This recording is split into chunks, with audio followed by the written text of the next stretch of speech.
Hi, it's Phil Lindsay here with Peep magazine, and we're here. We've been spending a day with Phil Jeffries, a day in the life of, and we've ended it off here. We've actually come to Phil's house, just have a bit look around, and just basically sum up. Have you enjoyed the day? And yes, have you enjoyed the meal I bought you? it was lovely, yeah. I've never had a beef kebab before. A bit beef kebab, aye. It smell like you've had one before. That's not the beef kebab you can smell. Now, in terms of obviously coming here today, what I'd like to do is have a little bit more background. Obviously, you've got the Summer Rumble coming up, July 5th, Stadium of Light, and it's the 5th anniversary. Yeah, it's the 5th one we're doing, yeah. So obviously, with it being the 5th anniversary now, I just thought we'd maybe try and look back, because I don't know any other like small hall type shows that do it in that sort of arena. I mean, how did it first start in terms of doing shows at the Stadium of Light? I had a boxer called Stewie Kennedy, who was a cracking boxer. I wish he'd stopped at like a welterweight. And he boxed on Tommy Conroy on a show at the Stadium of Light. He had Big Danny Hughes on. I think Fergie was on. You know, Big Fergie. Yeah. Fergie was. I managed Fergie. Fergie was a good boxer. And obviously I went to the stadium first time I've seen a boxing show there, and I was just took back by it. This is before I had my promoter's license. Was it with the same setup with the platform and everything? Same setup, but a little scale. Though I think it was about 4 or 5 bouts on. Anyway, it was a fantastic day, and I really enjoyed the show. And I'm a proper Sunderland supporter, as you know, which I'm going to show all you Newcastle's supporters something in a minute, you know. And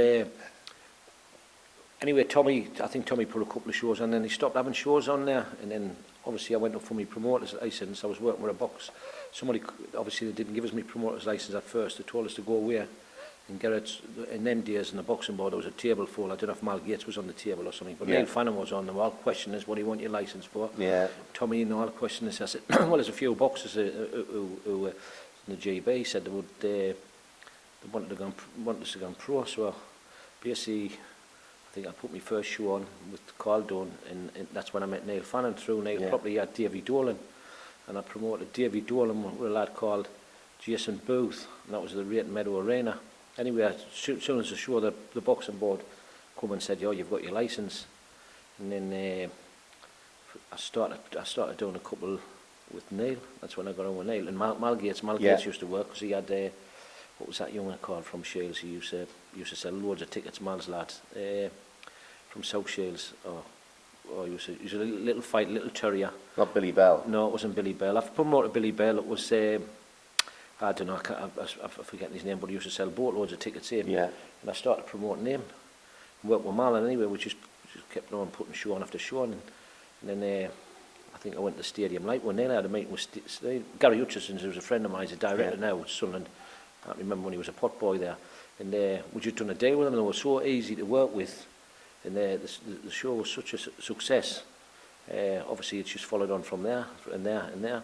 And the shows are getting bigger and bigger and bigger. I think I had Willie Casey on fighting Jason Booth. Yeah, I remember that. Even Irish Connections heard about the show, and they wanted to put that on. They paid for that title fight, and then went on from there.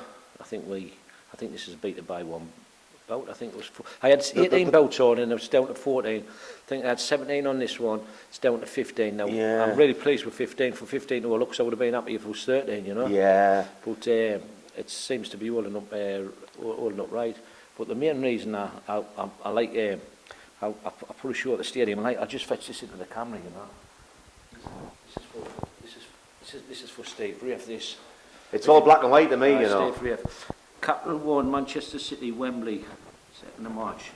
So for all the players, that's my ticket. I've been to Wembley, because there's not many teams in the North East been to Wembley in a cup final for a long time. Well, Newcastle went down to Cardiff twice, didn't they? Well, they went down to... Cardiff, but that was in 2014. I think Newcastle, you could have knocked that 14 off, definitely, couldn't you? And you could have knocked that 2 off as well. Well, you could have just had so it would have been 1914 or something. 1914. 1915, so that's the main whatever reason it is. I love Sunderland. You know, I love Sunderland. And that's off my pal Craig Gordon. That's his top he won in the cup final. Which is, stops there. I haven't got any nails in the wall strong enough to hold it, you know. That's why I've got it on the floor. So it just went from... That's part of your pride and joy then? Yeah, brought me pride and joy. And I love the football club. Well, it's one of those things. It's like I've never boxed, and it's one of those I've never boxed. I couldn't box eggs. I was a good runner. It's like that raw, isn't it? Hell of a runner. Aye. But it's like I used to sing, and it was one of those things where, in terms of like the ultimate gig for me, would have been doing a stadium gig at St James's. You know what I mean? Well, I honestly, my dream is I'd love to put a world title fight on there, or a massive title fight on there. And I think the North East, I think we'd like to see a Footy's there. If Footy wins that, it's going to be great. Yeah. And you've got like Tommy Ward, and you've got me little Thomas. Yeah. I think them are the ideal, the next big things in the North East. And obviously you've got Bradley Saunders. If he keeps himself fit out the gym, doesn't get any injuries, I think one of them will do it. I think they really There's will do it. There's a whole lot of scope for it, and it's unprecedented how many guys are actually turning over at the moment as well. So in terms of a flock following on, I think the lads are learning when they're in a proper fight. If they're just picking opponents, for they've got to be in meaningful fights to learn. It's all right. You can go to some shows and you look down the side of the card. Even TV promoter shows, we discussed the day matchrooms used to be. You look down that side of the card, but the public will be. I think the 150-50 fights. Yeah. You've got that Kobe and John Green. That's a 50-50 fight. Yeah. And you've got them two heavyweights from Newcastle. Yeah. First fights. That's going to be a right out tussle. Aye. And I just think I think that's what the public demand. And obviously Thomas is stepping up to a title. You've got Tommy Ward is stepping up. To me, Tommy Ward's a superstar. Tommy Ward's a superstar. And little Thomas, he'll fight anybody like Thomas. Have I said it before? But it's getting him a fight. Well, he's saying it now as well. So. Oh, I see it. Well, you heard him today. Yeah. He'd fight anybody. And it's usually obviously my job as a promoter is just to get people talking. You know what I mean?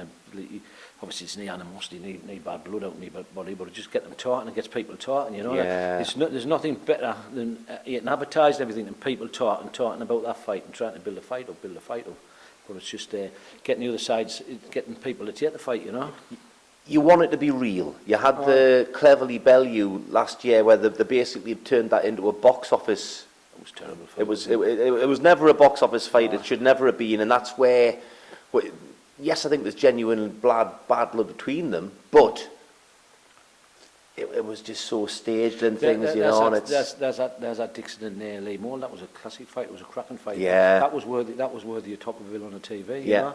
Both two good kids, And again, respect before, during, and after. So it's you don't have to have that bad blood. Lee Moore's a proper Sunderland supporter as well. He loves the stadium a lightly, but obviously he's got our English title at the weekend. And Dixon.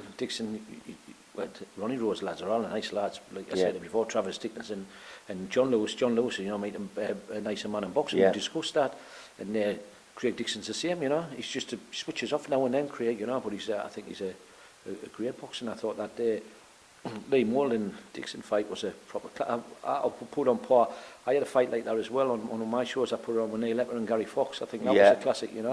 The Fox. It's when you've got the fight going either way. You've got both men having the successes, but it's quite topsy turvy. It's you never know which way it's going to go next, do you? Like I say, like Hepper and Fox will put it on again. It was such a good fight, and I think that's what they probably like to see. I think Foxy won on stoppage the second time. There was such a good fight. The first fight, we'll put it on again, and it would take me out off. Well, Neil Fannin, his boys will fight anybody. Mick Marston's lad will fight anybody, but that's what the public want. Yeah. If it's close, get it in again. Get it in again. But there was some classic. I thought McClumpher and Buchanan when it was. That was worthy of a TV. TV. Like Johnson says there, he won that fight. But I think personally, obviously Johnson's my lad. I thought it was a fair result. I did as well. I thought it was a fair result. It could have been. And Buchanan, take me out from he's a lovely lad. He is. He's a great kid. They're all Ronnie Rowe gets all the nice lads. I get all the fucking bands. You include me in that. Ronnie gets all the guns. I get all the fucking bands. Well, it's a bad man's sport. I bet you'd all buy Ronnie Christmas cards and everything, Father's Day cards. Well, that's what happens when you're a promoter and not a manager, you see, when you're doing the whole lot. Ronnie's got some nice lads. It was nice seeing him, Gary Bois. Gary Bois was down at Davy Binns there the other day, but he had that black and white top one, didn't he, Gary? Of course he's going to, isn't he? I think he had that on Thailand. We went to Thailand as well. It's a uniform for a Geordie, but I think it's rosy in the northeast now. The boxing, I'm going back to Borough Hall. I'm going to go back to Borough Hall. The lads have been loyal. You know what I mean? There's not much loyalty in the boxing, so there's a few being loyal to us, you know, Fannin, and he's got his lads all being loyal. So they ask us to put a show on, I'll put a show on, even though the costs more, like. Yeah. But you know it's going to be chock-a-block. Oh, it's going to be chock-a-block, and beauty about it, I've got the sponsors on board now, you know, Yeah. so it'll be good, you know. But I'm definitely got planned. I've with my little Tommy, if he's boxed his 10-rounder for that little belt, if he wins that belt, he will be fighting for a Commonwealth title fight, one way or the other. He'll have a Commonwealth title fight in the middle of next year, definitely 100%. And keep busy in the meantime. Keep busy in the meantime, and I'm gonna, obviously it's gonna cost us, but I will definitely get him a title, because like I say, he can do like flyweight, or super flyweight. Well, he could be a multi-weight title holder. He could, but it's just a shame that nobody in this country will box him, you know. Shame. And he's only, to be honest, he's only a 3-4 fight novice, isn't he? I know. He's 4 fight novice, but you don't know if that's a good thing. Them just let him spar with people and. Well, it's one of those things that he's getting the sparring and he's finding that he's finding his feet there and he's not having the problems there. Then he's going to be getting fast tracked anyway. So the guys who he's not going to be boxing in this country and he's going to be going for Commonwealth and maybe his world titles earlier, then it just means he's bypassing them. Sean, his coach, Sean Casey, he takes him everywhere.